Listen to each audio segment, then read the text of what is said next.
Welcome to our session on designing for observability on Google Cloud. Charles and I will be your hosts for today. We are both product managers in cloud logging. So, before we talk about how to design for observability, let's take just a moment to talk about what observability is and why we care. The concept of observability actually comes from control theory, where it's a really important concept because a system can only be controlled if it's observable, meaning that you can understand the internal states from the external outputs. It's a concept we use every day in our thermostats, car dashboards, and more. For cloud computing, observability ties directly to reliability and helps us answer questions like, what's this code actually doing? Is my system healthy? Where is my system having problems? What changed? How can I improve my performance and even reduce my spend? So, the three things you'll need for observability are logs, metrics, and traces. Since observability can require a lot of data, you'll also need a system to store and organize all this data. Fortunately, we've got that part covered in Google Cloud by using the same planet scale platform that we use internally at Google to power cloud logging and monitoring. I frequently get asked by customers if they can send a few hundred terabytes of logs per day. We measure volumes in quadrillions of metrics and exabytes of logs. And now Charles will tell us how to get started. Let's talk through an example to highlight the observability needs of the organization of the product and how it helps you meet that needs. Imagine that you're in charge of the DevOps or SRE team at the company, and you just started using Google Cloud.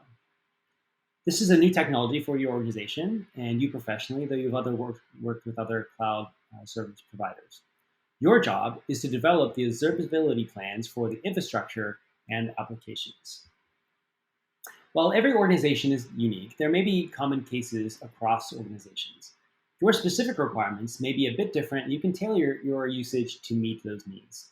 First, there's a development use case. In our example company, different teams run a diverse set of applications. Monitoring the applications and infrastructure is handled by the DevOps or SRE team. Troubleshooting is an important use case and used to find and fix application or infrastructure issues. And the last use case is compliance. Many companies and organizations have compliance requirements. Now let's take a look at our example Google Cloud infrastructure. Our cloud environment supports different teams and different environments, dev, staging, and prod environments, with multiple projects all centralized within a single GCP organization. There are also custom developed applications servicing end users and your custom and standard business level applications for internal organizational users. The environment includes real-time analytics and running on PubSub and BigQuery. It's a fairly standard enterprise or setup on Google Cloud. To design and build observability for Google Cloud, you need a few key items. First, you need to collect the logs and metrics. Metrics and logs allow you to build dashboards and alerting for your monitoring and troubleshooting use cases. If you can instrument your applications, you can add support for tracing, which allows you to see the performance and optimize your application across services. Once you collect the logs and the metrics and traces, you then need a tool that will help you interpret those signals, which addresses all the use cases: developer, monitoring, troubleshooting, and compliance. This is exactly what the Google Cloud Operations Suite provides to you. And now, there's an exciting new feature in cloud logging in the Cloud Operations Suite that we'd like to share with you. Thanks, Charles. So, one of our key goals for observability is being able to ask questions and find answers. And to do that, you often need the data to be stored together. It's one of the reasons that our architecture uniting cloud monitoring, logging, and trace into the Cloud Operations Suite is so powerful. Well, since we launched the cloud logging router last fall to give transparency and control over the logs you want to keep for observability, and also to build an open ecosystem for our partners, we've gotten great feedback from our users and partners.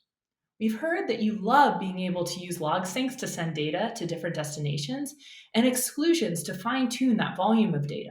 But we've also heard that you'd like that same ability to send logs to cloud logging in a different project so that you can centralize your logs within cloud logging. We're really excited to announce today a number of new log management features. that can help improve your observability, starting with expanded functionality for the logs router. You can now use the full power of the logs router to send logs from projects A and B to project C, including setting up a sync at the folder or org level so that all the child projects are inherited. This is really great for security applications. We do this by introducing log buckets as a first-class storage solution. Using log buckets, you can centralize or subdivide your logs based on your needs. From the name, log buckets may look like cloud storage buckets, but they're built on the same logging tech stack that we've been using to deliver your logs in real time, including advanced indexing and optimizations for timestamps. Log buckets also allow you to take advantage of advanced management capabilities, including custom retention, which we've just made generally available, and also newly launched regionalization to log buckets. One of my favorite things about log buckets and the expanded logs router functionality is that we preserve that great in-context experience, and we do magic behind the scenes to look up where your logs are stored so you can still view those logs for your Kubernetes cluster, for example, right in the GKE console in Project A, even if they're stored centrally in Project C. Finally, for more advanced users, we're also introducing log views to allow you to subdivide access to logs within a log bucket. So for example, Charles may centralize the logs from all of these projects, but only grant me access to logs from Project A. Well, he can search across all logs. Charles, over to you to show how to pull all of this together. Thank you, Mary. Our design approach is an iterative one, starting with what's provided and progressing through the in-depth configuration. A great place to start is the out-of-the-box logs and metrics. Cloud logging collects all of your logs from cloud services and even audit logs so you know what's going on in the platform. For Compute Engine, if you need additional application logs, you can install agents to collect those logs. Cloud Monitoring similarly collects metrics from all the cloud services by default so you can build dashboards and alerting. When you need additional application or business level metrics, you can use those custom metrics to monitor those over time. Once you're using the out-of-the-box metrics and logs, you may find that you need specific application logs or business metrics. You can collect those by using the logging and monitoring agent. Next, you can customize your experience. And you can do that by using logs-based metrics, which can translate your log messages into metrics. Then you can use those metrics to create specific alerting based on your observability requirements for your environment. Now, with all of that done, the next challenge is doing so at scale. Cloud logging and monitoring both provide ways to aggregate your logs and metrics. With monitoring workspaces, you can group your projects into a single place and monitor all of your projects in a centralized location. With logs router, log buckets, and log views that Mary mentioned, you can direct all of your logs to a centralized project or set of projects. Now, if we go back to our example, I'll demo this step-by-step, the set of best practices in cloud logging and monitoring. First, I'll show you what logging and monitoring provides out of the box. To build observability, you need to start with the collection of logs and metrics that you need. First, I'll show you the logs and metrics that cloud monitoring and cloud logging collect out of the box. Let's start with cloud monitoring. Cloud monitoring automatically collects infrastructure and service level metrics. Out of the box, cloud monitoring provides a summary view of your environment. Here you can see the incidents, the charts, dashboards, and your uptime check. First, let's take a look at one of the default dashboards, the VM instances. This newly refreshed dashboard provides a high-level view of your VM instances. Here you can see a detailed view of all the instances in your environment, along with useful details about each. In this particular GCP environment, you'll see several app servers, a GKE cluster, a Jenkins VM for CI/CD, 2 Minecraft servers, and a web development server. Now we're running these Minecraft servers because we happen to like Minecraft and it's fun. And also, it's a great example of running a Java app on an instance because Minecraft, the version that we're running, is actually running on Java. So we think this is a fun example, and it's the same type of experience you would have for running any enterprise Java app on a Linux server. Now the Overview tab provides a quick reference and a set of charts, and each of the tabs provides useful information about your fleet of VMs. Going back to the Inventory tab, you'll notice that some of the VMs have additional memory utilization information. This is provided by the monitoring agent, which collects additional information. To get a sense of the additional information that's collected, first let's look at the Minecraft Server 2, which doesn't have the monitoring agent installed. Notice that there's information about the instance, and there's a default set of charts that are available for the instance. Now let's go look and see what information is provided for the first instance. Clicking on Minecraft Server 1, notice that there are now a set of processes that are listed for the instance as well. So these are all the processes that are running on the instance. And the second thing to notice is that we have an agent tab here. And the agent provides additional set of charts and dashboards around memory utilization, disk utilization, and detailed CPU information. What's useful is that you can start without the agent, and then whenever you need this process level information or the granular memory information, you can install the agent. I'll show you how to do this later in the demo. Next, I'll show you the out-of-the-box logging experience. Cloud logging automatically collects your platform logs and your admin activity audit logs. The Logs Viewer gives you the ability to search across your logs and provides a query builder to help you build your queries. This is the new Logs Viewer experience that we're using today, which includes useful updates including the Logs Field Explorer and the histogram. The Logs Field Explorer helps you easily refine your search by picking out top-level fields and values that you can easily add to your queries. When you select a GCE instance resource type, the query runs and the Logs Field Explorer is updated with the subset of the results. The histogram helps you gain insights into the frequency of the log entries over time and jump to the specific logs for a given time window. Both the Logs Field Explorer and the histogram may be closed and added back via the page layout. Okay, so let's take a look at some logs. First, we'll look at an audit log. You can easily refine your search to find the audit logs using the Log Field Explorer and selecting the audit logs that are listed here. Cloud logging collects audit logs for your services, which include admin activities. This captures the who did what, where, and when for your Google Cloud services.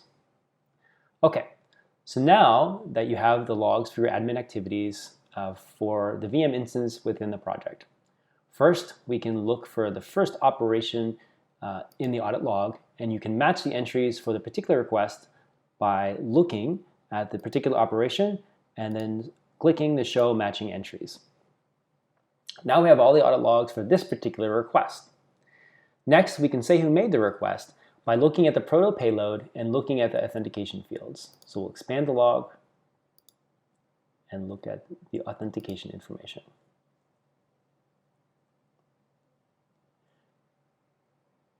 Next, you can see who made the request by looking at the proto payload and the request type. Here, we can see that it is compute instances stop. So in addition to audit logs, logging also captures your logs from GCP services. What isn't collected, though, by default, are logs written to specific log files or the syslog. To provide this flexibility, though, you can install the logging agent to collect your syslogs and ingest your application logs. You can see an example of these application logs by clearing your query filter and leaving the GCC instance, and then selecting, for example, the Minecraft logs. We select a log entry and then expand it and see all the details for the specific log entry, including the metadata as well as the data generated from the application itself. These logs are application specific and created by the Java app, which can be collected using the agent. Next, I'll show you how you can install the agents and collect additional log and metrics. Now let's take a look. In our example, we saw that Minecraft Server 1 had the monitoring and logging agents installed, and Minecraft Server 2 didn't.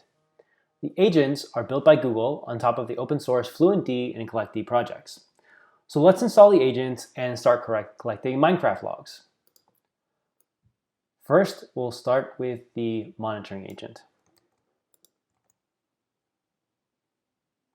This will just take a minute, and then we'll move on to the logging agent. Great. So now we'll install the logging agents as well, and you can find the instructions to install these agents directly on our documentation. Once they're done, we'll check to make sure that the logging agents have been successfully installed and started using the service command. So there is the Stackdriver agent, which is the monitoring agent, and then we'll look at the fluentd agent, which is the logging agent. Both of them are running successfully. Now for fun, we'll also customize the logs that the fluentd agent collects to specifically collect the Minecraft logs from the instance. And so to do that, we will use a specific configuration file that I have created. And we will then copy that to the directory that contains the fluentd configuration, and then we will restart the agent.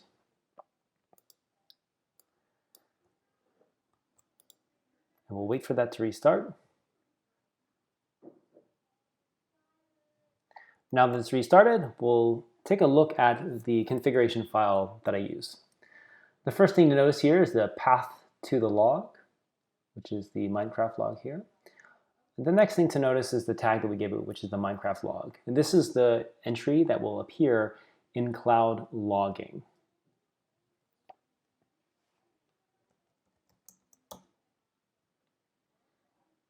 In this example, we're doing something fun, like running a Minecraft server.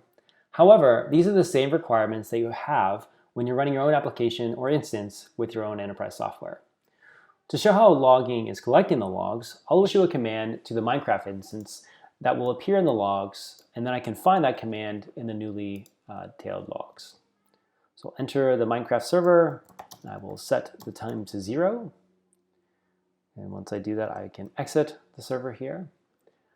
Now that we have the process and memory metrics from the monitoring agent and the syslogs and the Minecraft logs for the agent, now I'll show you the logs in the viewer.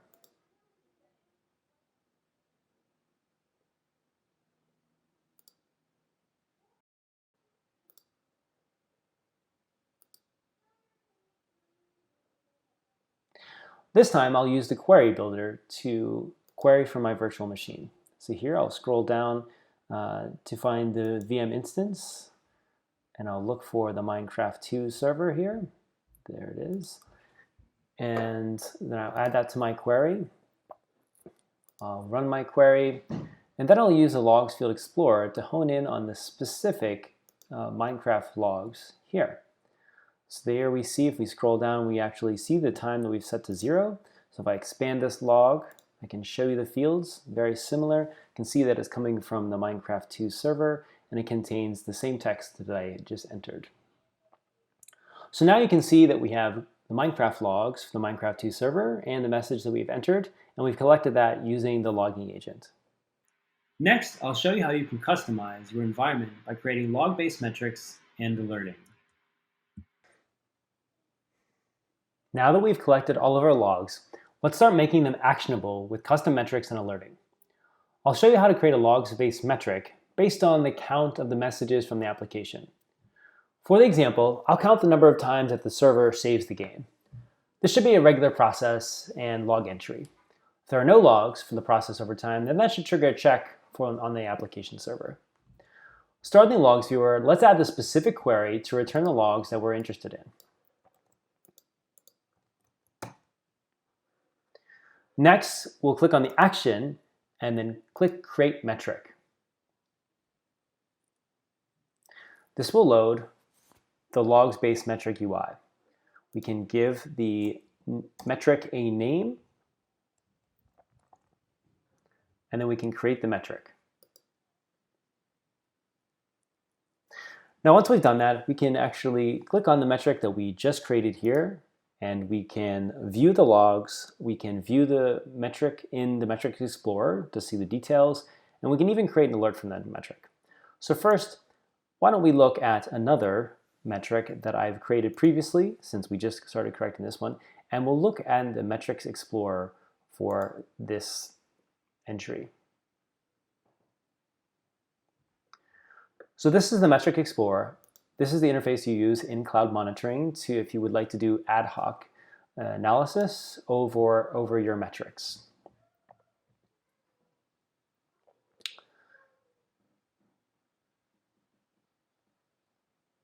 So now we can see the regular occurrence of the metric over time. This metric is useful for dashboards and ad hoc analysis. On top of that, we can create an alert to alert us whenever the specific condition happened. I'll show you how to do that now.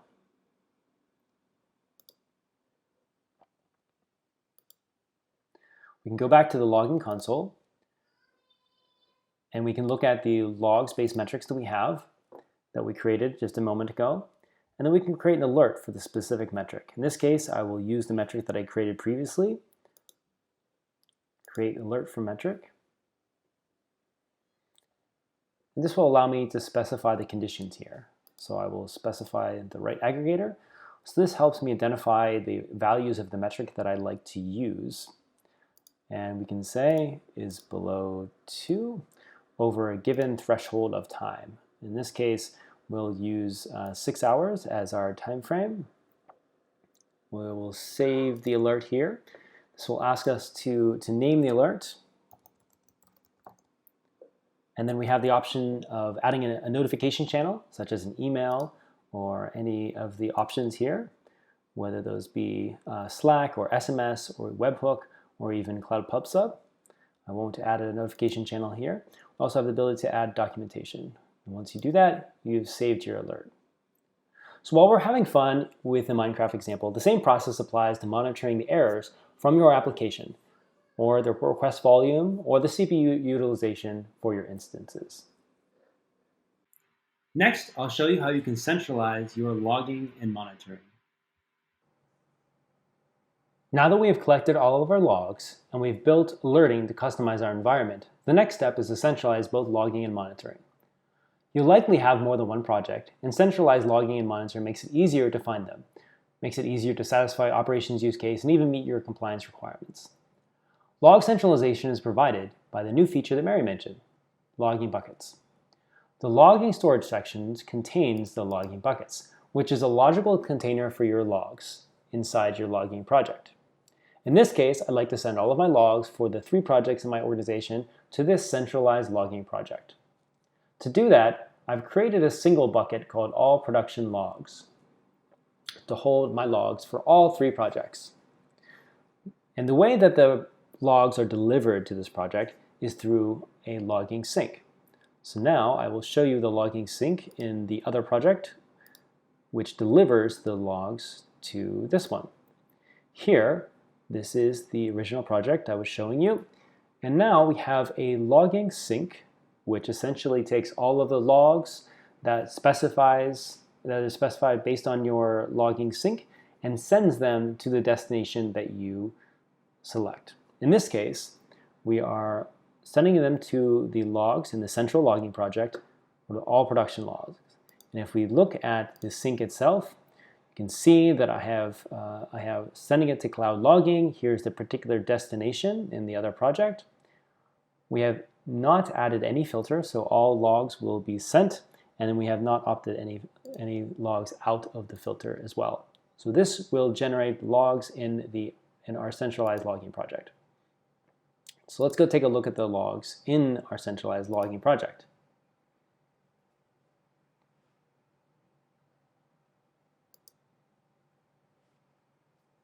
So once I have the logs in a centralized place, I can issue queries across all of the logs. But first, I have to refine the scope of the query and select the appropriate logging bucket. I can do that by using the refine scope and then selecting the scope by storage and then the centralized logging bucket and then clicking apply. For example, if I select the Kubernetes details, I can see all of the Kubernetes resources within the MS Demo app, including the namespaces and the pod names.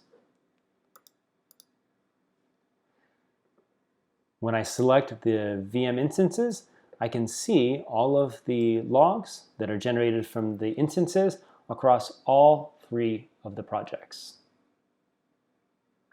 Now for the centralized monitoring, I'll go back to the monitoring summary page and show you the settings.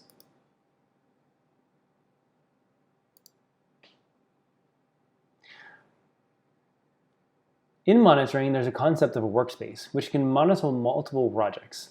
I've added each of these 3 projects into the workspace. Now, By doing so, I can aggregate monitoring across any of the metrics in the projects.